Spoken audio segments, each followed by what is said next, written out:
Welcome, everyone. My name is Camilo Otero. I'm Artist Programs Manager here at Center for Book Arts. For those of you who is your first time here, Center for Book Arts is the oldest organization in the US dedicated to uplifting and supporting book arts. And we have exhibitions programs, poetry programs, studio rental, and a really strong educational program as well. Before we start, I'd like to acknowledge we are on the ancestral unceded territory of the Lenape people. And tonight we are presenting Seeing the Stars When the Sun is Shining, our fall 2022 Broadside Reading Series. This is the first session of 2 series. This next session will be next week, and it has been curated by Emily Brandt. This reading is part of a series that has been going on for over 20 years, and it gives the opportunity to visual artists and poets to collaborate. Emily Brandt is the author of the poetry collection Falsehood, as well as 3 chapbooks. She is co-founding editor of No Dear, curator of the Lineage Reading Series at Wendy Subway, and member of the video art collective Temp Files. She's of Sicilian, Polish, and Ukrainian descent and lives in Brooklyn. I would like to thank the funders of CBA's funders.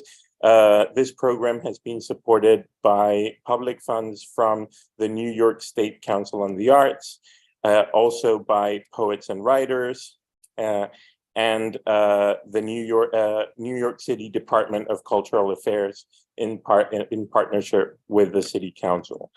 Everyone also who donated and bought the broadside, and the broadsides are at a special price today until the end of the reading. Welcome, Emily.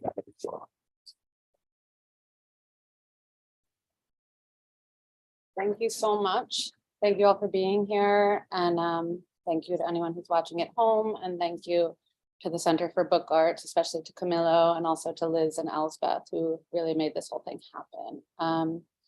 Before I talk briefly about the series and introduce the poets and artists, I wanted to take a moment to honor Bernadette Mayer, who many of you know passed last night. And I was sitting in a workshop a few weeks ago with Lisa Jarno and a few other poets, a workshop on like climate change and grief. And we started that workshop with this Bernadette poem, which many of you may be familiar with, and I just wanted to read it in her honor tonight. The Way to Keep Going in Antarctica. Be strong, Bernadette. Nobody will ever know I came here for a reason. Perhaps there is a life here of not being afraid of your own heart beating. Do not be afraid of your own heart beating. Look at very small things with your eyes and stay warm. Nothing outside can cure you, but everything's outside. There is great shame for the world in knowing you may have gone this far. Perhaps this is why you love the presence of other people so much. Perhaps this is why you wait so impatiently. You have nothing more to teach until there is no more panic at the knowledge of your own real existence. And then only special childish laughter to be shown, and no more lies, no more not to find you, no more coming back and more returning, southern journey, small things, and not my own debris, something to fight against. And we are all very fluent about ourselves, our own ideas of food, a wild sauce. There's not much point in its being over, but we do not speak them. I had written, the man who sewed his soles back on his feet. And then I panicked most at the sound of what the wind could do to me. If I crawled back to the house, 2 feet give no position.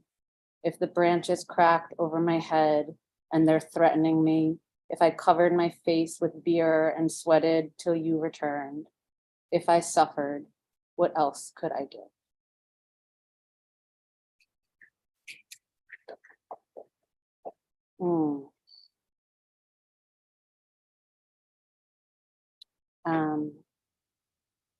It was really my honor to start to think about bringing these poets together, and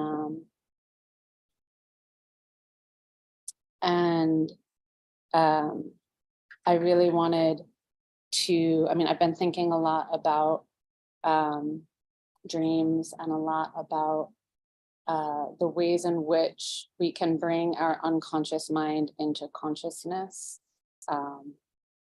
and thinking about the practices that we have that work with the unconscious mind, like psychotherapy or whatever, and like the practices that we have that work with consciousness, for example, meditation, and how there aren't very many things that are good for bringing the consciousness into the consciousness and then working with it. And I was curious to see what other poets and artists were thinking about making the unconscious mind visible. And so I looked to Patanjali Sutras because I know that Patanjali also dealt with this idea a lot, and back in the sutras and the Vedas, people have been talking about this for thousands of years. And that the title for the series is culled from that, the idea of seeing the stars when the sun is shining. Right? So that's what this series for me is about, like making visible those things which are normally invisible to us, and thinking about the different ways that different folks go about doing that, right? There's no one way, and there's no really successful way, perhaps. But I reached out to poets whose work I thought was really deep and really interesting, and who were really engaged with the mind and with thinking and with being a very conscientious person in the world. And so tonight's poets, Laura Henriksen, Matthew Williams, and Matt Alvor, who is going to be here at 7:05, are half of the series, right? And their work, you'll see tonight, deals with dreams, especially in Laura's work, deals with like self-obsessive, list making and self-study, and just like attentiveness to self that you'll see in Matt Alvor's work. And then a sort of experimenting with or edging up against ritual and sacrifice that we're going to see in Matthew's work. And for me, it was so exciting to see what Erika and what Christina Martinelli and Simone Ramirez, who I don't think is here tonight, did with these poems, and how they created a visual scape that also brought in the symbology of dreams, or also brought in all the little pieces of the unconscious mind in the form of a sticker sheet. How like wildly exciting is that? Or this sort of attentiveness to the compulsiveness of the list making in Matt Alvor's work, where you kind of see like a circle like pressing out from behind, trying to make its way into visibility, but blocked by the black and white graphics. So you kind of see these ideas emerging visually. You see them in the work, and you'll see them. I don't know what's going to come up for you in your mind while you're listening, but maybe you can attend to that as well. So without further ado, we're going to have Laura Henriksen read first.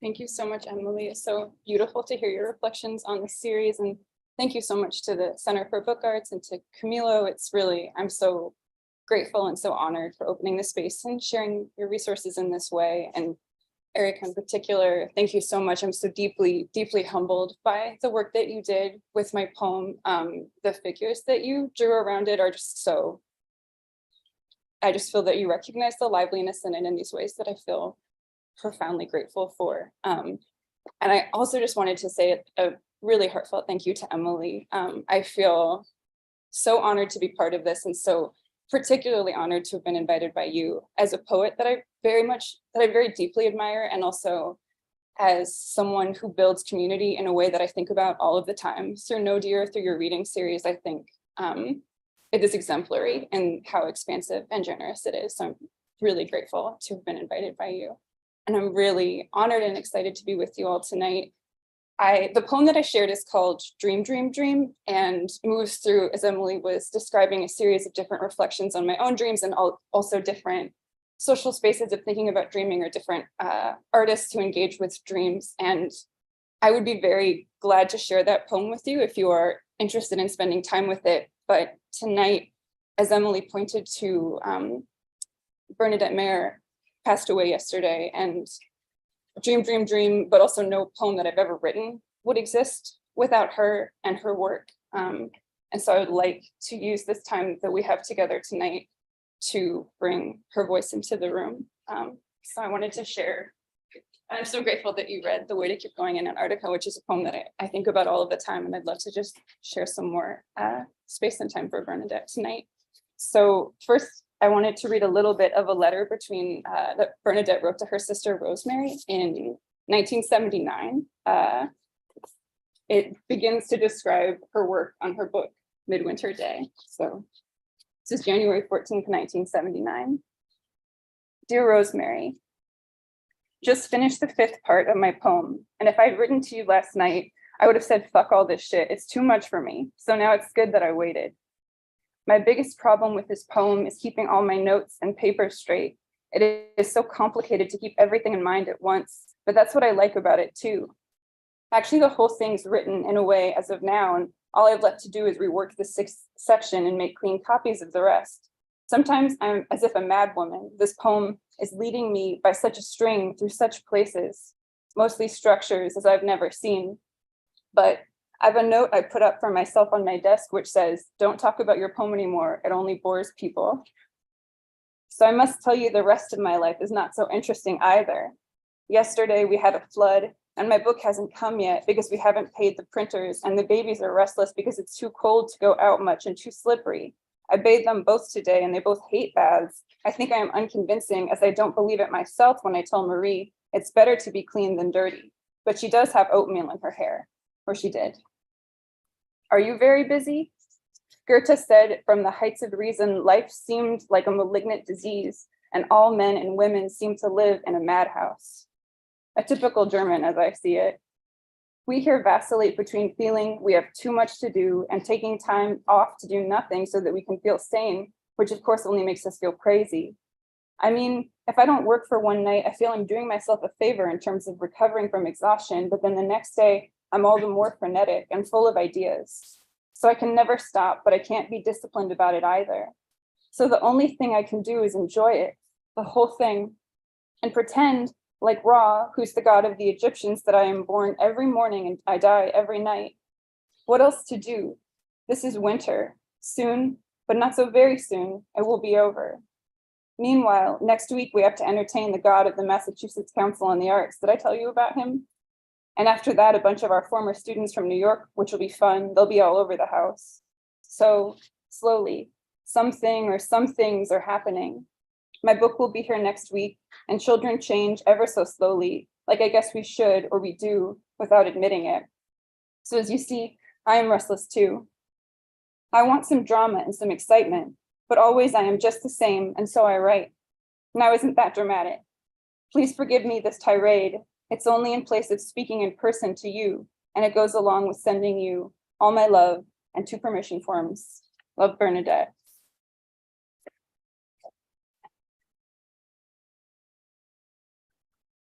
And then following that, I wanted to share a little bit from Midwinter Day, which is the book that she's talking about from the section that she just described finishing writing. It's the 5th section of this book, which maybe everyone is familiar with, but follows the movement of her life and her family's life through one day.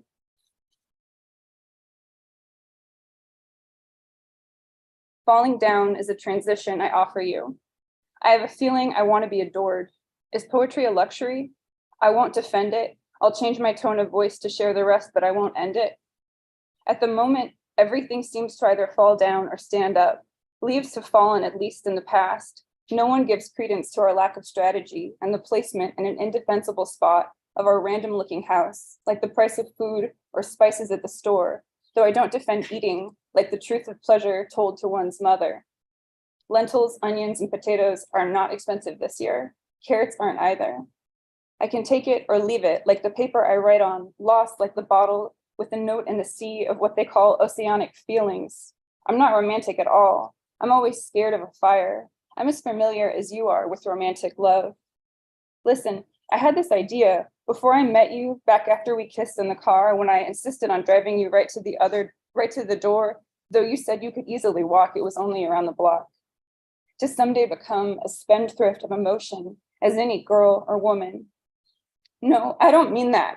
I have this idea now to imitate you, though I do it in secret and attribute simple love to your idea of pleasure. But before that, I had an idea to write a book that would translate the detail of thought from a day to language, like a dream transformed to read as it does everything. A book that would end before it started in time to prove the day, like the dream has everything in it. To do this without remembering, like a dream inciting writing continuously for as long as you can stand up till you fall down, like in a story, to show and possess everything we know, because having it all at once is performing a magical service for survival by the use of the mind, like memory. To be existing and practicing as a poet. No, I can't say that. In the past of the West and maybe further, poets told stories, they sang, they wrote epics, they composed for occasions. Inherent in the history of our lives together since I, all the while wanting to write this book, met you is a story. I don't know if I can tell it. I'll go as fast as I can on the occasion of this day. Amidst the immodest disasters of our hooligan times, you were born to a composed family in the Bronx in 1944. No, I can't do it. It's too much like this is your life. Remember the time you threw Anne and Kathy out of our house and I threw a bottle and broke the window? Remember the feeling of being hemmed in by the snow? Did I ever tell you about how Nick used to say, if we saw 2 glasses on the table, who have you been sleeping with? David used to say, if you could tell the story of exactly what is happening, it would be amazing, but I can't do it. Besides, remembering is past approval. Even today, I remember when Sophia was born and she lay on the bed before she made a sound like a warrior sprung from the ground or Athena from the head of Zeus. We did dance, you and I, and go to anybody's parties. We would celebrate. We would be inside this house of not remembering. We would be shocked as innocence remembers where we used to sleep. We would gradually give nights recuperating balance to the day, not ever trusting to have enough time. We would obsessively count kinds of days. One of us would remember another version of a story about the other. We would sleep and dream we're only inside this or that house. It would have an extra room this time. We would dream the same or a complementary thing. We'd wonder about this isolation. We would eventually begin to dance with our daughters. We could change to become less lost to the rest. We hadn't seen for all love's blinding. We would still lose nothing. It's in the ribbons of her hair. I write this love as all transition, as if I'm in instinctual flight, a small ladybug with only 2 black dots on its back, climbs like a blind turtle on my pen and begins to drink ink in the light of tradition. We're allowed to crowd love in like a significant myth, resting still on paper. I remember being bitten by a spider. It was like feeling what they call the life of the mind, stinging my thigh like Dante. This guilty beetle is a frightening thing when it shows its wings and leaps like the story of a woman who once in this house said the world was like a madhouse. Cold winds blowing, and life looks like some malignant disease, viewed from the heights of reason, which I don't believe in. I know the place taken by traditions is like superstition, and even what they call the literary leaves less for love. I know the world is straight ice. I know backwards the grief of life like chance. If I can say that, I can say easily, I know you, like the progression from memory to what they call freedom of reason. Though it's not reason at all, it's an ideal like anarchism, though it's not an ideal. It's a kind of time that has flown away from causes or gotten loose from them, pried loose or used them up, gotten away. No one knows why nothing happens. There is no reason. There's no dream. It's not inherited. Like peace, but it's not peace. There's no beginning. Like religion, but it is not God. It's more like middle age or humor without elucidation, like greeting card verse. This love is a recognized occasion. I know you like I know my times, as if I were God and gave you birth. If I can say that, I can say I am Ra, who drew from himself to give birth to Jeb and Nut and Isis and Osiris, though it isn't decorous today to say this. Instead, I say you are the resource for my sense of decorum. Knowing you as Ra knew the great of magic, his imaginary wife, and without recourse to love, men and women are like tears. I would lose my memory. I would sleep 12 hours. I would wake up and get into my boat with my scribe. I would study the 12 hours of the day, spending an hour in each. I would have a secret name. I would rush upon the guilty without pity till the goddess of my eye and her vengeance overwhelmed my own rage, as you and I take turns in love's anger like the royal children, born every morning to die that night. I know you speak, and is suddenly forgiven. It's the consequence of love's having no cause. Then we wonder what we can say. I can say, I turn formally to love to spend the day. To you to form the nights is what I know. An image of love allows what I can't say. Sun's lost in the window and love is below. Love is the same and does not keep that name. I keep that name and I am not the same. A shadow of ice exchanges the color of light. Love's figure to begin the absent night.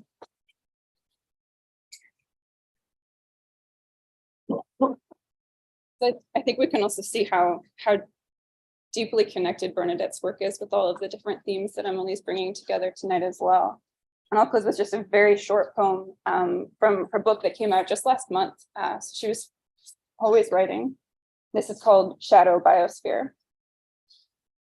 To make ribose, coat an interstellar dust grain and water, methanol, and ammonia ices. Bake under ultraviolet light from a young star. If you succeed, it will breathe every 1,000 years. Thank you so much. That was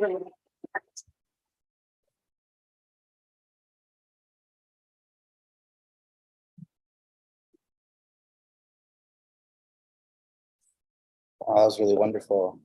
Thank you, Laura. Thank you, Emily, Elizabeth, the Center for Book Arts. I feel really honored to be here, to have gotten to be a part of this wonderful program, and to have Simone, who unfortunately couldn't be here, work with my poem to make such an incredible piece of art out of it. It's a sticker sheet, like, it's wild. I suppose I'm going to start off by reading the poem that was selected for the broadside, and then just move into a few more and see what happens. So the poem that was chosen for the broadside is called Hard Problem of Consciousness. And just in case anyone's not familiar with that, there's like two problems of consciousness, one of them being the soft one, which asks, how does consciousness come to be in the brain? And then the hard problem, of course, is why does it come to be in the brain? Why aren't we just, machines processing sensory information? Why does a self come out of that interaction between ourselves and the stimulus around us? And so this is that poem, Hard Problem of Consciousness. A coven of guts to cast cognition like hex and blessing, necks caught in the faulty halo of our making. In our veins, we hold an ocean older than any name. Don't mistake the way a wave speaks. Don't call it echolalia. Soon, more pigs will be slaughtered for their all too human hearts. If this sounds desperate, it's because I am desperate. Say the self is a series of turns into what we only think is a wilderness. Say we wake within a rubber black circle burned in the strip mall asphalt. Some irrational bastard still lives in me, sipping from his cup of honey and venom. The human tongue is forked, not as a snake's, but as a path. The next, oh, thank you. There's that part too, yeah. The next couple of poems that I wrote sort of out of a challenge that another poet gave to me after they had read the Matthew Oltzman poem to Vivi Francis called Love Poem Disguised as a Mountain Dew commercial, I'm pretty sure is what it's called. And he said, you need to write some poems for Scott, who is my husband and sitting over there. And so I tried to do that. I don't know if they're love poems, but they certainly, I had love on the mind when I was writing them. So here are some of those.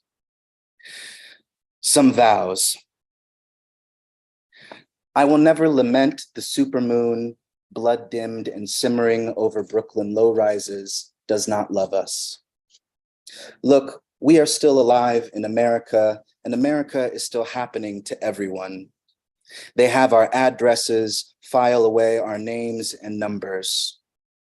Nights like these, against the most crooked book spines I can find, I file my incisors and drink tea made of my boiled fist if I must. Don't fear me, please. Come close and I will kiss you. I know the taste of dead men's lips. Will tell you how the hospital called constantly for its cut of his suffering, how language and history meet at the root of coffer and coffin to make japes at our expense. Baby, I may say faggot, but always and only to remember how we fly so close to the flame.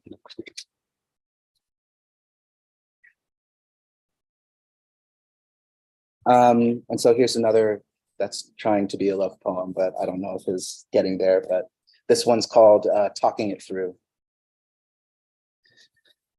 There are only so many mazes to masochism was a foolish thought to have, all the more foolish to speak. I have become fixated on contronyms, cleave and cleave, sanction and sanction. I wanted to say something that resolved the problems, not into solutions, but consonants. I see now there are parts of me I can't wash off in a mirror, and memories that only leave when I'm lathered in reflection.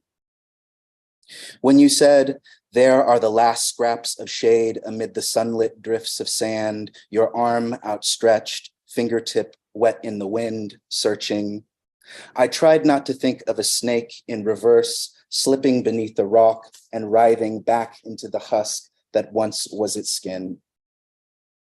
I am not hungry to be young anymore, but I still have hunger, or we do, don't we? Sat down to a plateful of our father's traumas, we fed. I said, I can feel where the shrapnel hits the femoral artery. You said, I've seen a man with the remaining half of his face speak. It was in this darkness we kissed. Then we kissed again.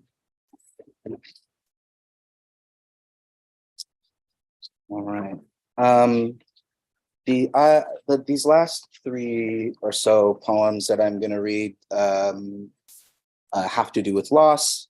I lost somebody very important to me at a young age, and they always seem to return to my poetry. And so some of these are sort of about the moment of loss. Some of these have to do with the moments after. I'll just go ahead and read a few of them. Cost.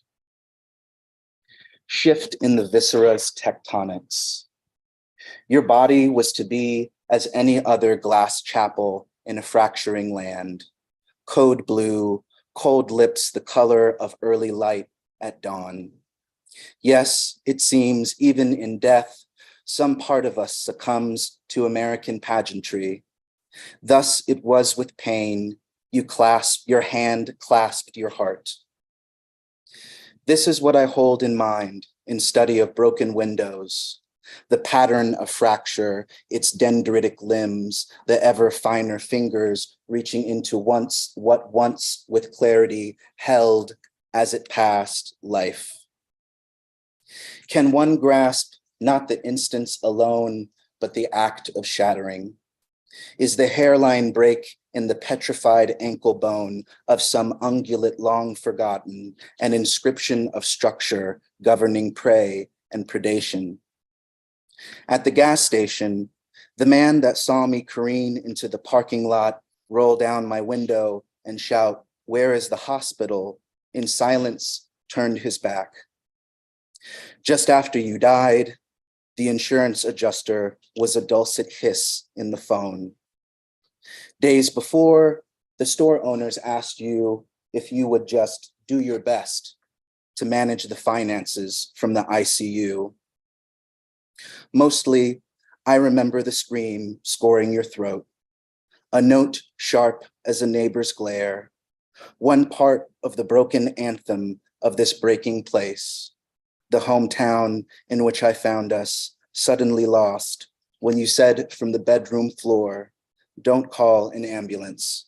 I can't afford an ambulance." Dream without ending. This isn't the dream in which one wills pith into fruit.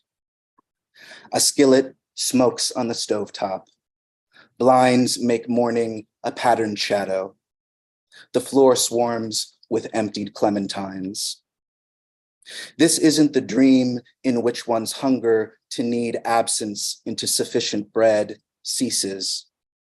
An oily fog fills the kitchen. In the hallway where I once touched a fingertip with my tongue and smoothed a stray hair back into the thicket at your temple, the walls stretch into a distance I cannot imagine past and converge on a dot, a distant period marking an end that remains a question of perspective and dimension and does not acknowledge this refusal to be left with the vanishing point a painter shapes on canvas to amend the mind to an endless passage. This may be the dream in which the dead rest as a black lacquered bow rests against a still warm cello. or the one in which the silence remembers the notes, the echoes collecting in thinning air.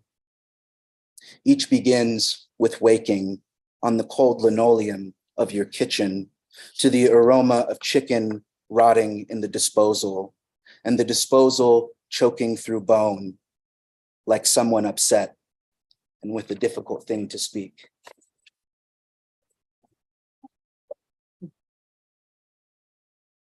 Aftermath of a recurring dream. His face is a warm stone in your palm, is pressed to his still living chest, is a meadow you return to and fall from into a tangle of tangible. 3 a.m., bed sweat, jaws throbbing vibrato note. Alone, you roll over, open your eyes, and the bedroom's gray fact closes over you. The open closet's empty threshold stands flat as a blacked out card, some luckless game ribbed with rules you don't know but must play by. You try to make out the stakes, meditate on the mathematics of the massless photon, headlights across your ceiling, your red bedspread and white pillow sliding like a foot on the dance floor of the fourth dimension. Your face briefly illuminated the way an idea arrives above a cartoon dog's head, or perhaps how light holds any holy face in place on an old master's canvas. But no one thinks a hole through death. Belief in an answer you'd break your teeth to reach cannot help you chew through such obsidian. Roll over. It's late.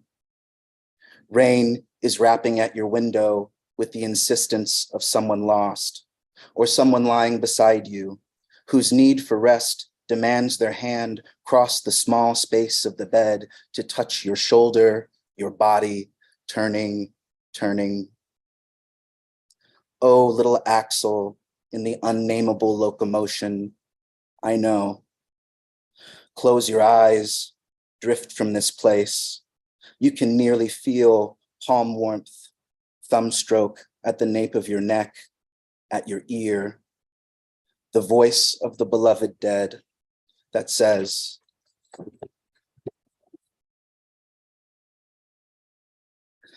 this last poem also has my husband in it, and it's called Dear Grandfathers.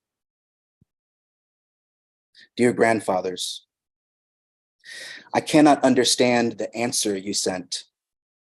The sun guttering in the Sierra Nevada was too cryptic, but that is my failure.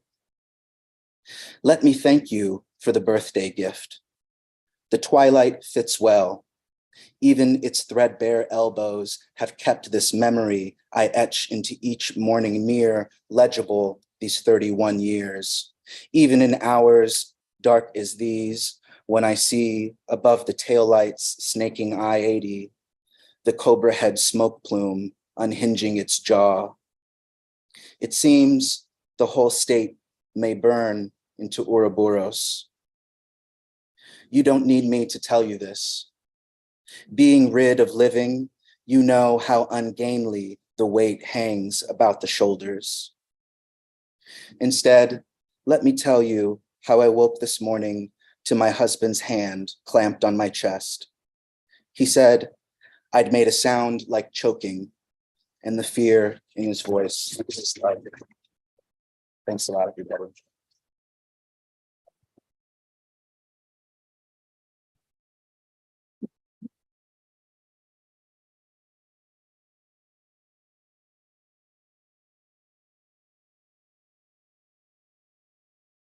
Hi, everybody. Thanks for being here on Turkey Day Eve. And I want to thank Christina. Where are you, Christina? Is Christina here? Well, Christina, wherever she is, I want to thank her for designing a beautiful broadside. And I want to thank Emily for curating and the Center for Book Arts for doing awesome stuff. So I'm going to read this piece that the broadside is of. And then I'll read some poems from my book. Okay. So the broadside is a section of this poem called I Feel Sad. I feel sad when only companies email me. I feel sad when Chris moves to Colorado. I feel sad when I can't kickflip. I feel sad when Marissa gets gifts from her dad. I feel sad when I get no gifts from my dad. I feel sad when my nephew grows taller. I feel sad when the whole ocean swallows me. I feel sad when the movie ends. I feel sad when the children silently write their essays. I feel sad when I remember Chris's mom telling us we couldn't cook the fish we caught in her kitchen because it smells disgusting. I feel sad how he used to suck the air out of Ziploc bags when he'd make a sandwich. I feel sad that he's dead now, not dead, but dead to me. I feel sad when I read Rimbaud. I feel sad when my surf mat leaks. I feel sad when the candles flicker. I feel sad when I blow a wave. I feel sad when my earrings for no reason at all, when the music shifts inside my head. I feel sad when the global pandemic comes. I feel sad when the global pandemic ends. I feel sad when the train nears the station. I feel sad when children cough in my face. I feel sad when the group chat goes silent. I feel sad when the group chat goes silent. I feel sad when the windows are closed. I feel sad when the wind just blows. I feel sad when On the Road ends. I think of Dean Moriarty, God is a Pooh Bear. I feel sad when the music stops. I feel sad when I dream of Andrew, how he stayed in the closet for so long. I feel sad when the train stops. I feel sad when I remember Teddy. I feel sad when my friend goes to prison. I feel sad when my friend goes again. I feel sad when you threaten me. I feel sad around famous people. I feel sad when I want to be them. I feel sad when I smell your shampoo. I feel sad when I walk under the barren oak tree. I feel sad when I cross the street. I feel sad on a double-decker bus. I feel sad when I'm sad on vacation. I feel sad when my mother falls and breaks her hip. I feel sad when my father falls and breaks his hip. I feel sad when Chris visits New York and doesn't text me. I feel sad when Chris is a ghost. I feel sad around famous people. I feel sad inside your story. I feel sad when I have no story. I feel sad when there's waves in a story. I feel sad when the group chat goes silent. I feel sad when I'm late to work. I feel sad when the wind blows west. Thanks. I'm going to read another poem from my phone. I dreamt I was writing my name in the cement again. I dreamt I was taking a shit and had to use my arms to scoop it out of me. I'm sorry, that's gross. I dreamt I was in the van with Jake Phelps and he was driving drunk and I couldn't say anything because I wanted him to think I was cool. I dreamt I was riding big waves and my mom was really, really proud of me. I dreamt I put all my most valuable objects in a freight train and the freight train rolled away. I dreamt I was walking around on the Bay Bridge, traffic ripping by in cold gray waves. Okay, I'm gonna read a couple poems from my book, which came out this summer.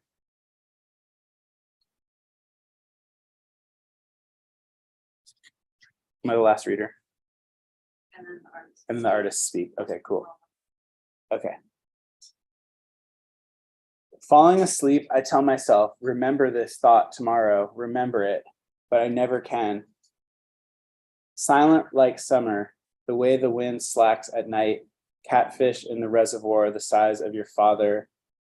There's a girl I imagined in my future who dances in the quad to protest the war on terror. Place my hand over my heart, leap through the screen door. $10 an hour, what's your life worth? I made a list of my priorities: family, friendship, skating, tagging, hardcore, music. Dad said, what about God? Where's your time for him? In Mr. Smith's class, Chris painted the newspaper with green tempera and then rolled it up and breathed deep. It won't work, you idiot. It's non-toxic. Waiting on a bench, scratching my name into it with my car key. Price tags, privilege, nutrition, bless this mess, down for whatever, the human race. I can't believe I'm alive for so long. Where's the pain come from? Is it here, or maybe here? Chris always gets a seat on the bus so he can get up and give it to old people. He's an American hero. Crying on my way to the first day of my new job, crying on the way to surf Malibu, crying in the pocket, crying under the lip, crying towards the funeral, crying in the sunshine, crying on the train. Eat that acai bowl, bro. Get it. Follow the words back. Follow the feeling. Just sit there and be sad. Dead king of longing. Yellow lights. The empty box car is never coming. Not ours, Teddy. It's just me here wanting your undivided attention. Just going to read one more.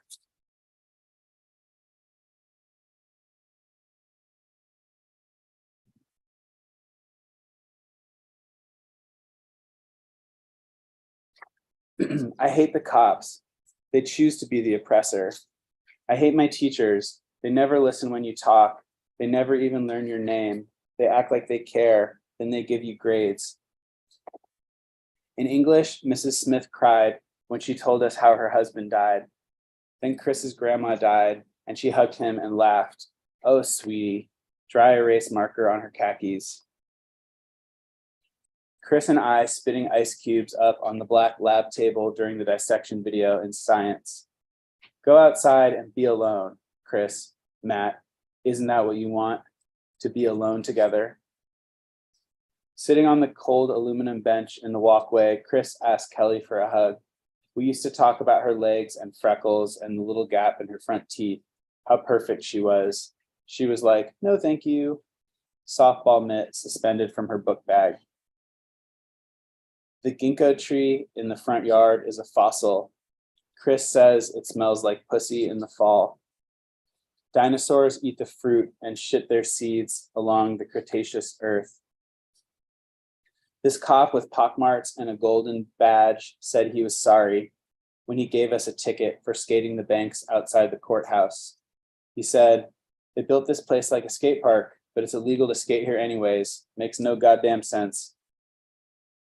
White hydrant, gravel and motor oil in the tree pits. The streets flow slow like black rivers. Chris, all I feel is you, growing hot and tall in the summer. The light was bright, reflecting off the windows of the courthouse, our sweaty red faces in the cops' clip-on sunglasses. Thank you.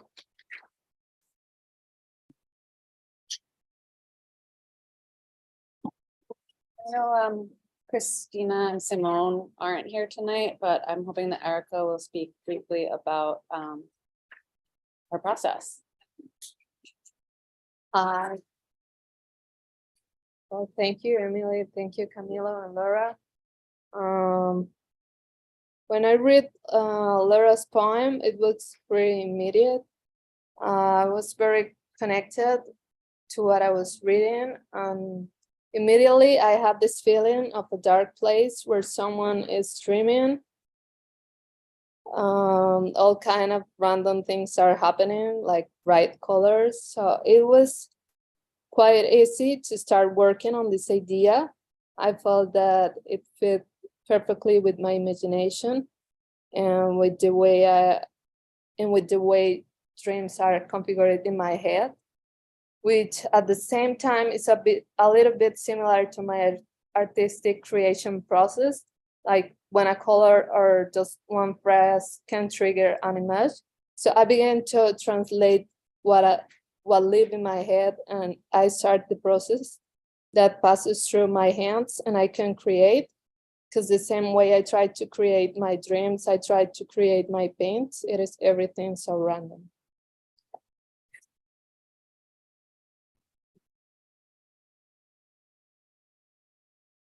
Thank you so much for sharing that, Erica.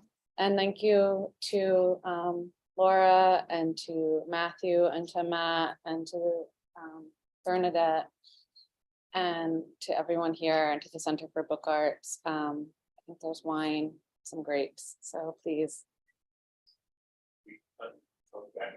Oh, and next week, we're back here again, same time, same place with Christine Shan Howe, Safia Jama, and Imogene Christian Smith. So we're very excited to hopefully welcome some of you back then. So enjoy, get a broadside, have a great weekend. Thank you.